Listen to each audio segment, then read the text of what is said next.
I'm Jake. I'm Tom. And we are VIMTV Velocities in Music, the best kept secret in music reviews. Today, we're going to, well, every once in a while, Tom and I just kind of need a break from reviewing all the new music that's coming out. When there's a lull, if we can get away with it. And I feel like right now there's a slight lull. Yeah, a little bit. It typically heats up in the fall. It's midsummer now. And for the last 17 weeks, we've been punching out 4 album reviews a week, which that's a lot of album reviews, to be honest with you. It's a lot of music listening, and only one of those albums has not been a 2013 album, and that was Vampire Weekend's self-titled. Well, no, Peter Gabriel's So. Oh, that's true. 2 albums. 2 of them. Yeah. But now we just sometimes we have to just indulge our cravings and dive into some oldies but goodies that we just love and want to share with you guys. And we've got a lot of requests from you guys for albums like this too. Yeah, so yeah, and this helps. is a really good example of when we consult your guys' requests and go through them and see, which of your requests have a higher volume. There's 3 or 4 requests for an album. We definitely consider those prioritize those a little higher, and then also how it fits into like Tom and I's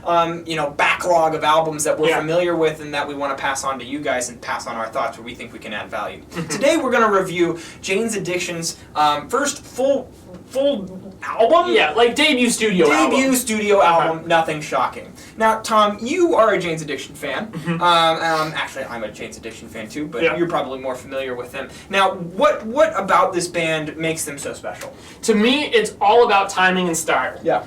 This album came out in 1988, and if you listen to it without knowing that, I guarantee you that most of the bands you would compare them to came out after them. Yes. And what does that tell you? It tells them that they had a profound influence on so many bands, ranging from Rage Against the Machine, you can hear some of that in here, to like Soundgarden, The Offspring, Pearl Jam, totally. Well, I mentioned Soundgarden. Soundgarden was around this time as well, just hadn't gotten quite as big yet. They hadn't broken through to the mainstream. Same with Red Hot Chili Peppers, who Flea actually plays trumpet on this album. Smashing Pumpkins, totally. Especially when you look at the album cover, which there's an interesting story about that we'll get to later. Yeah, but so when it comes to the timing of this album, I mean, to me, this is just a rock album that was unlike anything else in its time. I mean, if you want to look at contemporaries, the closest thing I would really compare it to is maybe Red Hot Chili Peppers, maybe Faith No More, just in terms of some of the style mixing where you have some of that funk rock,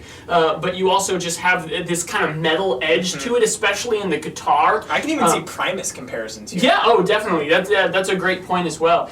So these guys were kind of a beast of their own, and it's all just Iron Maiden. Yeah, there you go. I'm gonna shut up now. You can keep coming up with stuff, but there's really not too many, and even the comparisons we can come up with aren't super close to home for these guys. But it really just comes from the blending of styles on here. I mentioned a couple already, but also you get some of that kind of like reggae dub influence, especially in some of the bass lines, and the way that those play out in here. Songs like Ted Just Admit It at the beginning, and even Summertime Rolls to a degree.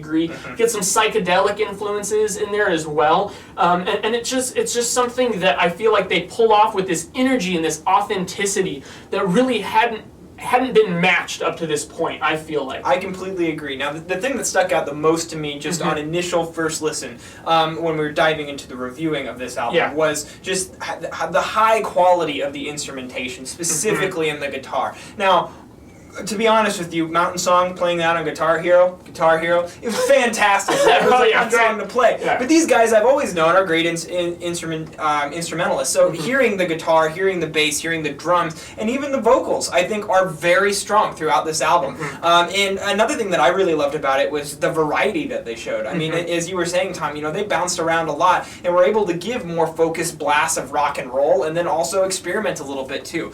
Towards the back half of the album, you really get a change in sound a little bit with the track "Summertime Rolls." I mean, the songcraft on that song is crazy because that's it's over 6 minutes, and that song just kind of expands. It kind of has a warm feel to it, and then "Summertime," I get that, but it builds throughout the whole song, and I think that just shows that they're just really good songwriters, and for this being so early on in their career, I think that's really special. I also think Jane Says, track 9. I think that's such a special song because it shows that they kind of have a softer side too, and can do a little bit more, and they add some diversity to their backlog. Yeah, and I want to jump back real quick to the track "Summertime Rolls" because that song is also a great example of how they thought of this as an album. You can tell they albumized this very well, because let's look at this. "Summertime Rolls." It's a little bit of a softer song in spots. It's a little more sentimental. Starts out with a bass line, ends with a bass line, and then goes right into Mountain Song, which also begins with a bass line. Right. So those flow right into each other. However, they're completely different attitudes and styles, because Mountain Song just kicks you in the ass. Yep. It's a hard rockin' song. It gets stuck in your head. It's just all of a sudden they completely switch the mood of the album, but it works because of that kind of bass transition. It just works. I mean, there's not a moment on this album where I feel like things really get too abrupt in how they transition. I think maybe the closest was from Ted Just Admit It to Standing in the Shower Thinking. Those are very different songs, but it still works. Yeah, it does. Still works. It does. Now, two other notable tracks is track 2, Ocean Size, which Tom and I both picked as I think it's my favorite track on the album.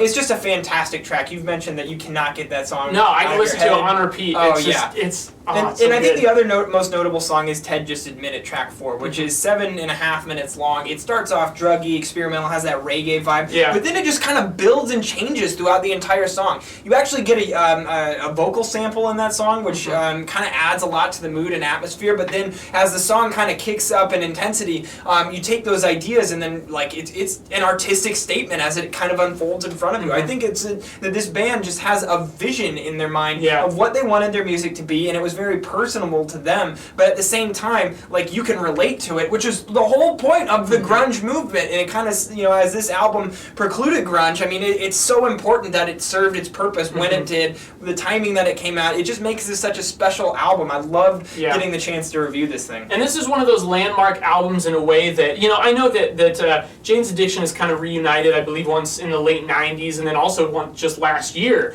more recently even. But if we're thinking of this and their 1990 album, Ritual de Habitual, as kind of the core of their work, and especially considering the fact that they had a significant hiatus after that, it's amazing to me when a band can come out with just 2 albums that make such a big impact on music. Just like your favorite band, Joy Division. I was actually going to use them as an example. Yeah, they're the other big example to me, which actually Joy Division influenced these guys. And I mean, their impact is still being heard today, and the fact that they could do that without having to drastically change their sound across a span of 7 albums, which is still impressive when bands like Radiohead and Blur and Talking Heads do that. Still very impressive, but just the fact that you could come out with 1 or 2 albums and make that impact, that says something. And this is an album that reflects that, because you listen to the style, you listen to the flawless execution, and it's so good, it's so well done. And also, I just don't think there's a vocalist out there like Perry Farrell. No. He's a self-proclaimed narcissist and kind of crazy. He's a douchebag. But he's also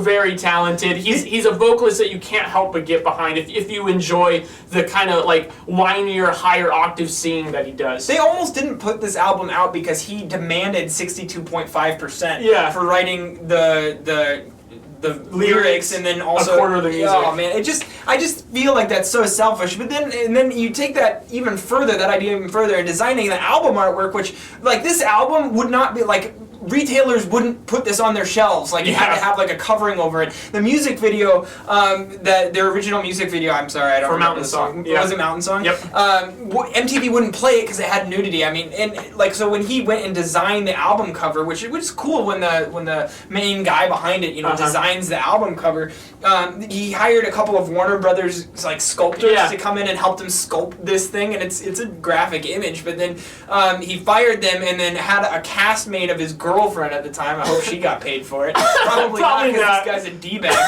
But at the same time, he's just so out there. I can kind of understand why they didn't stick around. It's the kind of crazy geniuses like that the music world needs sometimes. But it sucks when people get screwed over for it, because ultimately that's what led to the breakup of the band. Yeah. And they couldn't have done it without him, but obviously they couldn't also do it with him because they had to break up. And it's not really fair to the other guys, because Dave Navarro is an incredible guitarist. He owns this album. Yeah. Eric Avery, the bass player, wrote a lot of the songs. He's an instrumental part. I think the bass plays even a more prominent role on their second album, but it kicks ass here as well. And then Stephen Perkins, the drummer, he does a great job. I think they all do a great job. I think it's BS that Perry Farrell gets, try to take all the credit, but you know what? It's still made for a kick-ass rock album. You got to take a stand against douchebaggery, though. Yeah. That's all I got to say. Yeah. I'm going to go 90 of this album. I really liked it. I think with more listens and more time, I would really fall in love with it and just become one of my favorites. I'm going to go 94. And I actually didn't think at first that I would go that high, because this is an album I've been familiar with for years. Yeah. I listened to casually for, a long time, because I heard these guys on the radio growing up, But it never had that comeback quality for me until I forced myself to listen to it for reviewing,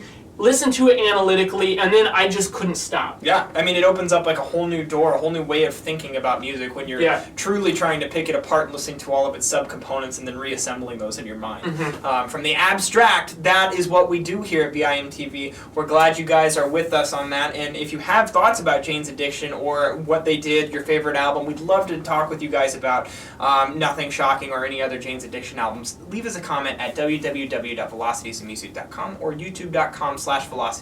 As always, follow us on Twitter, like us on Facebook, and make sure you're telling us what albums from all time you want us to review and would like to see us review and have a conversation with you about. I'm Jake. I'm Tom. And we are VIMTV, moving music critique forward. Jane's